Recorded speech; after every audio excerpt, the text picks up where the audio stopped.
अस्सलामुअलैकुम, मैं हूं सबा भट्टी और आप देख रहे हैं MAT 20 न्यूज HD। आइए नजर डालते हैं आज की अहम खबर पर।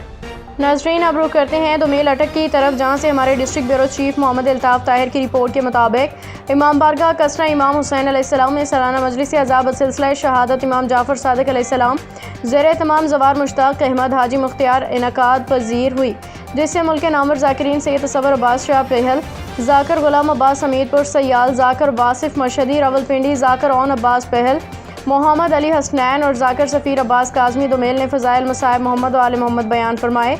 इमाम जाफ़र सादिक की शहादत पर रोशनी डाली, ताबूत बरामद किया गया, मातमदारी की गई। दोमेल पिंडी सुल्तानी मटियाल थटा जंड और गिरदनवाह के लोगों ने कसीर तादाद में शिरकत की। इख्तिताम पे लंगर का वसी एहतमाम किया गया। सिक्योरिटी के लिए पुलिस के एहलकार मौजूद थे। मुल्क की सलामती खुशहाली के लिए दुआ की गई। दोमेल में इमाम जाफ़र सादिक अलैहिस्सलाम का यौम शहादत मजहबी अकीदत और एहतराम से मनाया गया।